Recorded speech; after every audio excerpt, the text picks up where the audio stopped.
이번 시간은 전류가 흐르는 도선이 받는 힘 교과서 78에서 81쪽을 공부하겠습니다. 이번 시간 함께 공부하면 전류가 흐르는 도선이 받는 힘과 전동기의 원리를 설명할 수 있습니다.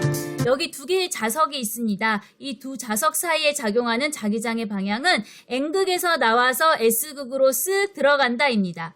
여기 이렇게 위쪽 방향으로 전류가 흐르는 도선이 있습니다. 그럼 이 도선 주변에는 자기장이 생기죠. 자기장의 방향은 오른손 법칙으로 확인할 수 있고요.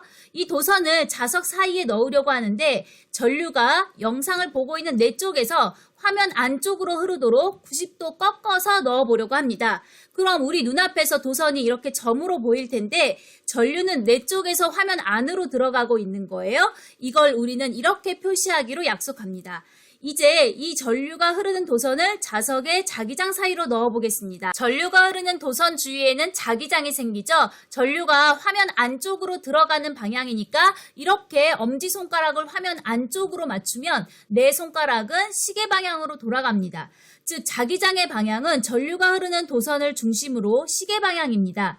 그럼 도선의 왼쪽에서는 전류에 의한 자기장이 위쪽 방향이니까 자석과 전류에 의한 자기장의 방향이 서로 반대가 되어서 자기력이 상쇄되고 약해지게 됩니다. 반면 도선의 오른쪽에서는 전류에 의한 자기장이 아래쪽이므로 자석과 전류에 의한 자기장 방향이 같아서 자기력이 더욱 강해지게 됩니다. 즉 자석의 자기장 안에 전류가 흐르는 도선을 넣으면 이 도선의 왼쪽은 자기력이 약해지고 오른쪽은 자기력이 강해지게 돼서 자기장이 강한 쪽에서 자기장이 약한 쪽으로 도선을 밀어내게 됩니다. 즉 자기장에서 전류가 흐르는 도선은 힘을 받았다라고 이야기할 수 있습니다. 전류가 흐르는 도선 주위에 생기는 자기장 방향을 사람들이 알기 쉽게 만든 것이 오른손 법칙이라고 했죠. 과학자들은 자기장에서 전류가 흐르는 도선이 받는 힘의 방향도 알기 쉽도록 법칙을 찾아냈습니다. 오른손 법칙처럼 엄지손가락은 전류의 방향, 내 손가락을 자석의 자기장의 방향에 맞추면 전류와 자기장 방향에 수직하게 손바닥이 향하는 방향이 힘의 방향이 된다는 것을 알아냈죠. 이 그림으로 정리해 볼까요? 도선에 흐르는 전류의 방향, 말굽자석 사이에서 작용하는 자기장 방향이 이렇게 작용할 때 도선이 받는 힘의 방향을 찾기 위해서는 오른손의 엄지손가락을 전류 방향으로 향하게 하고 내 손가락을 자기장의 방향으로 펴면 이때 손바닥이 향하는 방향이 힘의 방향이고 이 도선은 위쪽으로 힘을 받습니다. 그럼 교과서 실험을 살펴보도록 하겠습니다. 알루미늄 포일이 말굽자석 두 극 사이에 위치하도록 놓습니다. 알루미늄 포일을 전지와 스위치에 연결해 주고요.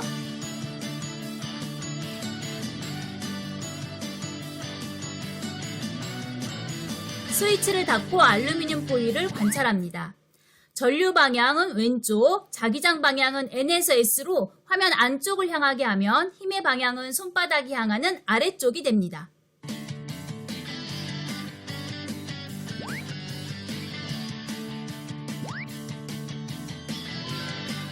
알루미늄 포일에 흐르는 전류 방향을 반대로 바꿔서 알루미늄 포일을 관찰합니다. 자기장 방향은 그대로 두고 전류의 방향 엄지손가락을 오른쪽으로 향하게 하면 힘의 방향은 손바닥이 향하는 위쪽이 됩니다.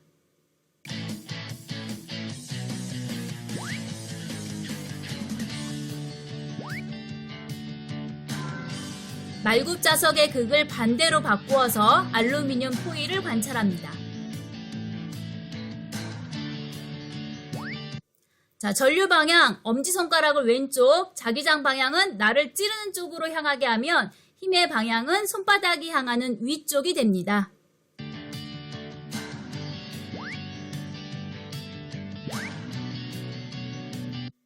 네, 이 실험에서 중요한 것은 전류나 자기장의 방향이 바뀌면 전류가 흐르는 도선이 받는 힘의 방향도 바뀐다라는 사실입니다.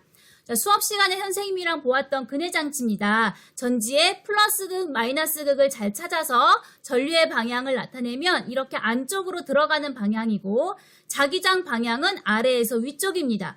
오른손을 펴서 이 전류와 자기장의 방향을 잘 맞추어주면 도선은 힘을 받아서 오른쪽으로 움직이게 된다는 것을 알 수 있죠. 전류의 세기를 조금 더 세게 해볼까요? 그럼 오른쪽으로 더 큰 폭으로 움직이게 됩니다. 전류의 세기가 셀수록 전류가 흐르는 도선이 받는 힘의 크기가 커집니다. 자기장의 세기도 더 세게 해볼까요? 네, 역시 그네는 더 큰 폭으로 오른쪽으로 움직이게 됩니다. 즉, 자기장이 셀수록 전류가 흐르는 도선이 받는 힘의 크기도 커지네요.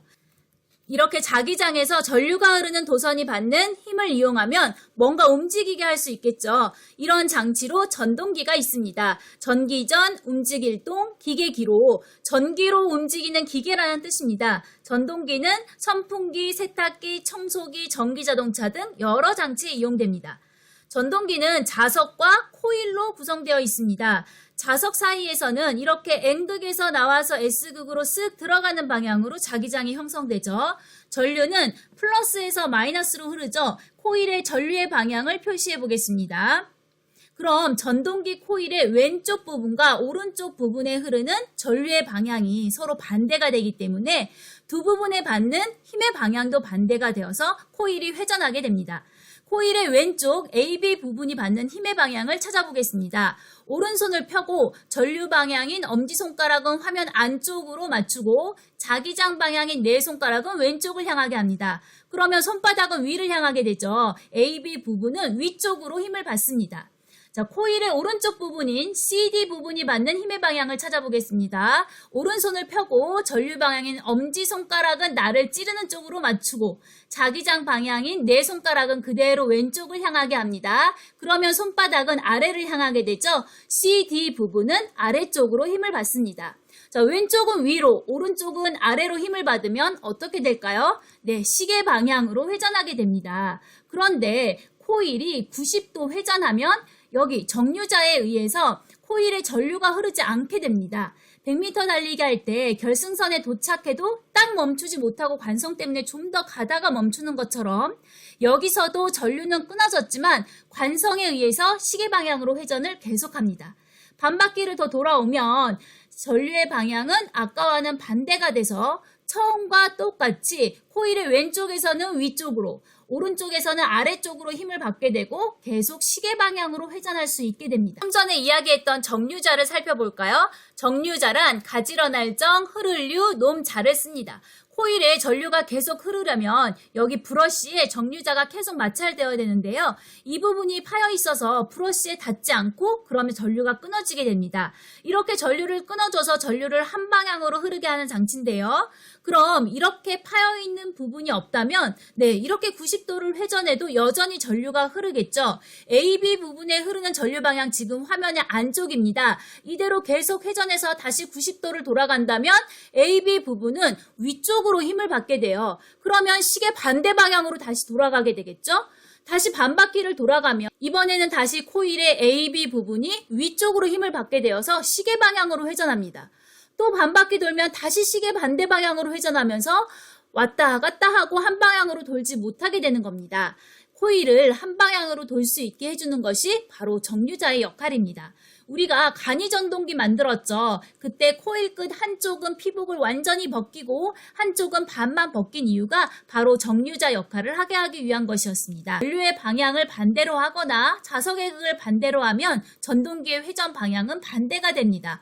또 전류의 세기를 세게 하거나 자기력이 더 강한 자석을 이용한다면 전동기의 회전 속력을 빠르게 할 수도 있겠죠. 스스로 확인하기 81쪽입니다. 1번 전류가 흐르는 도선은 자기장에서 힘을 받습니다. 2번 자기장에서 전류가 흐르는 도선이 있을 때 도선에 흐르는 전류의 방향이 바뀌거나 또는 자기장의 방향이 바뀌면 도선이 받는 힘의 방향이 바뀝니다. 3번 전동기가 더 빠르게 회전하기 위한 방법은 무엇인지 설명해보자. 전동기가 더 큰 힘을 받아서 코일이 돌아갈 수 있게 하자는 거죠. 전류의 세기를 더 세게 하거나 자석의 수를 늘려서 자기장을 세게 하면 되겠습니다. 시험 전에 마지막 강의였어요. 시험에서 다들 좋은 결과 얻기를 선생님 응원할게요. 여러분 모두 수고 정말 많으셨습니다. 모두 사랑합니다.